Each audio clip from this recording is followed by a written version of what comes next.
on the next Avonlea. Would it be too much to ask if you could show me around Avonlea tomorrow? I guess I could fit it in. Felix is smitten. That's what we call lovesick. Is a crush blinding his better judgment? Mr. Tremaine and I are the only ones who know the combination.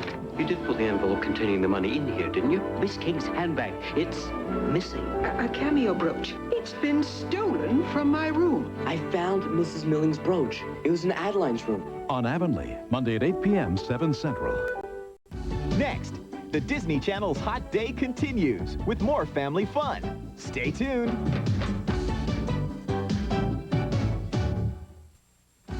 Next, get ready to grab the wheel as Herbie goes to Monte Carlo, right here on the Disney Channel. Coming up tonight on Bonus. When Claudia's jewelry is stolen, the girls play Sherlock Holmes on the Babysitters Club. And a new school year gives Nick some new ideas in My Life as a Babysitter. Then, an all-new MMC shows you the latest fashion breakthrough. And Chasen's getting help with his driving test. He's coming up my oxygen! Don't worry, I'm making a note of it. Next, they're young, and they're struggling to reach for the stars. It'll all pay off in the end, I promise. It's a hot new series, Hollywood Lives. Then, experience a thrilling wilderness adventure in A Cry in the Wild.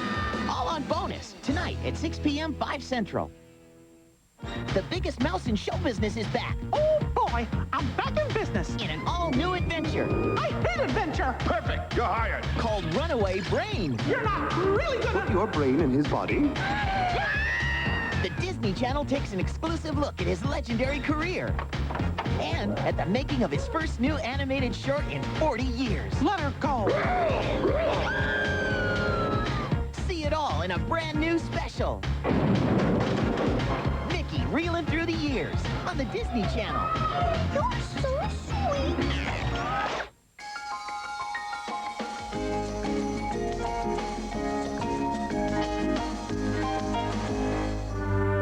The Himalayas of Central Asia. The Alps in Western Europe. The Andes of South America. And even our own Rocky Mountains. These are some of the most majestic and famous mountain ranges in the world. But the most popular mountain range of all looked like this in 1955. Hi, I'm Eric Borden. And it was in an Anaheim orange grove, just like this, that Walt Disney created a collection of mountains that would attract over 300 million visitors. The mountain range of Disneyland. Come on, let's go climbing.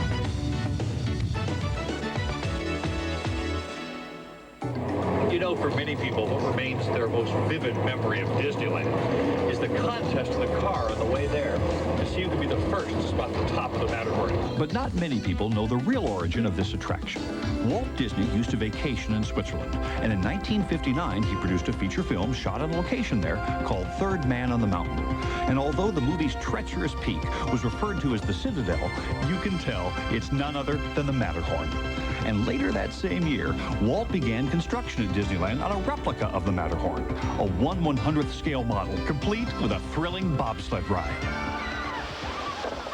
I'm at the base of Disneyland's most popular mountain, the Matterhorn. And with me are three guys who climb it. Keith, Steve, and Pat. How are you guys? Good, how are you? Keith, what's the technique to scaling this mountain? Well, there's usually two climbers. One is the lead climber, one follows, and they place gear all the way up for safety, and then the follow climber just cleans up the gear as the lead climber belays the first climber up. Steve, what's the difference between climbing this and a real mountain? Well, it's the same as climbing anywhere, really. There's no, fake handholds or built-in steps or anything. It's real climbing. The only difference is that the surface is painted, so it's a little slippery than regular rock, but that's about it. Pat, how do you get down? Well, we fix the rope at the very top. It's a single 11mm line that's thrown down, and we put a big knot on the end of it so we don't actually rappel off the end of it. We've got this device called a figure 8 that we clip the rope through, and it's a friction device. Runs pretty much on friction, and you just rappel down, lean back, and just sort of walk down the mountain.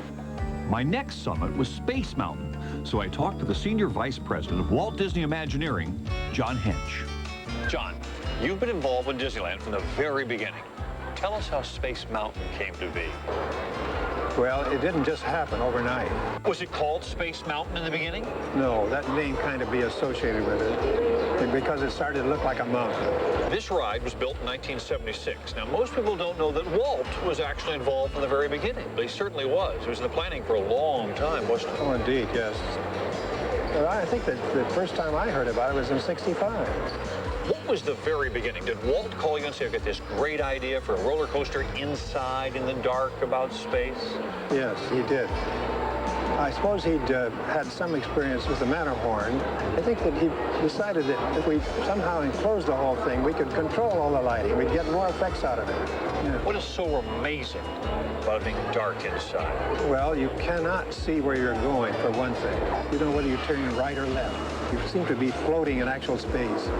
What's remarkable is the drawings you did back in '65 look just like the place is today. Oh, yes. It turned out very much the same. The next Disneyland mountain off the drawing board of the Imagineers came in 1979. For the scoop on Big Thunder Mountain, I talked with Tony Baxter. Tony, what's the story of Big Thunder?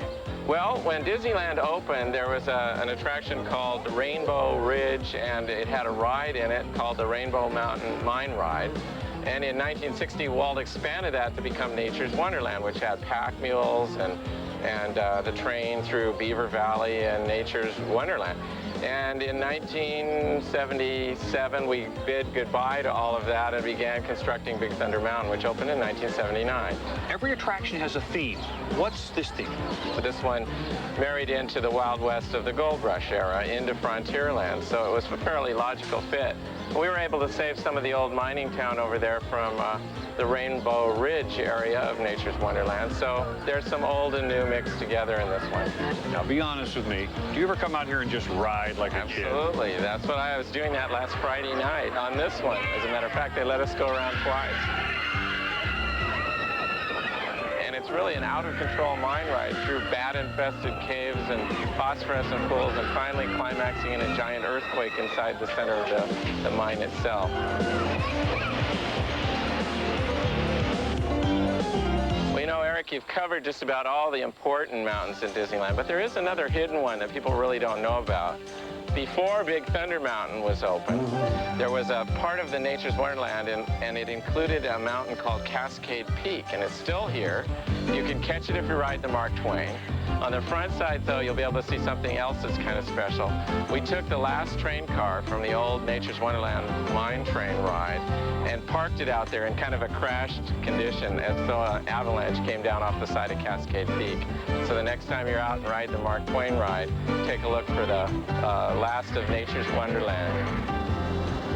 Cascade Peak may have the most waterfalls of all the Disneyland mountains, but there's another one that holds the record for getting people wet. The tallest, steepest, fastest log flume ride in the world, Splash Mountain. But there's more to this mountain than just the drop. In the beginning, Splash Mountain didn't look much like a mountain.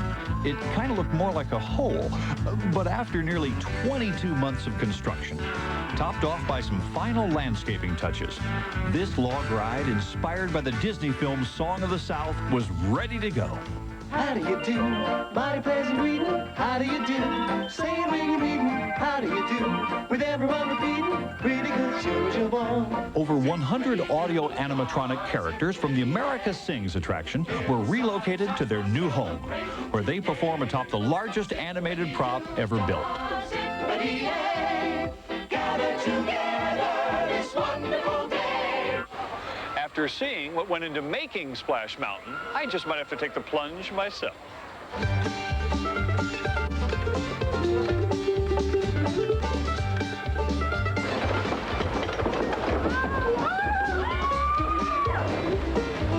call that a hill? Hey, we're wet already.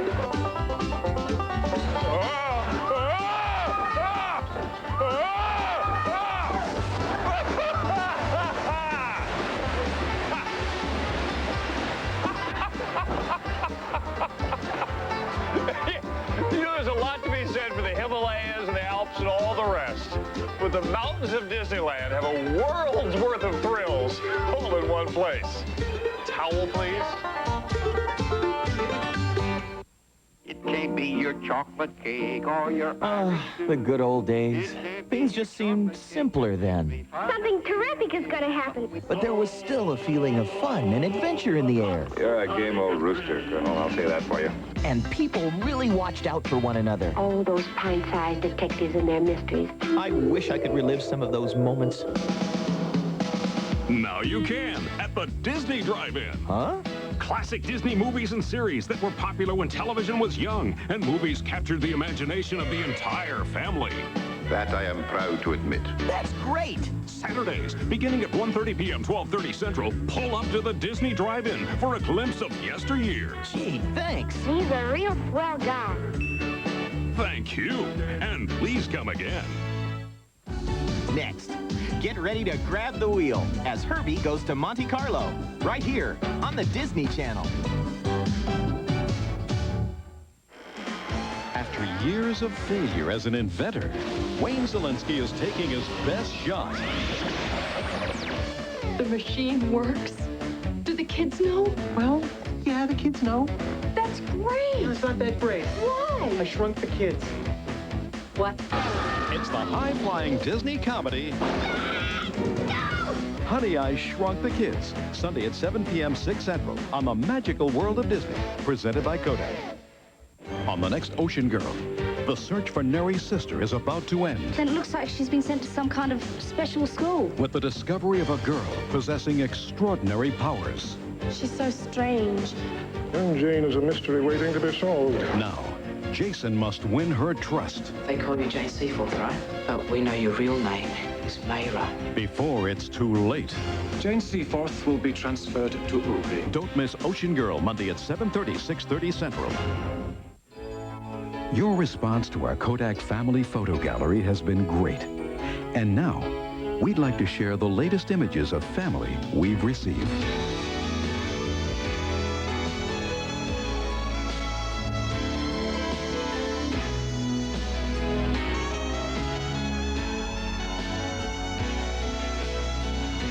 If you would like to become a part of the Kodak Family Photo Gallery, send us your photo with your name, address, and daytime phone number to Photo Gallery, Post Office Box 6909, Burbank, California, 91510, 6909. All photos become property of the Disney Channel and will not be returned.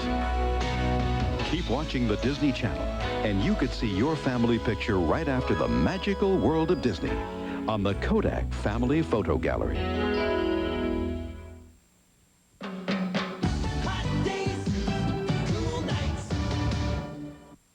The following presentation has been closed captioned.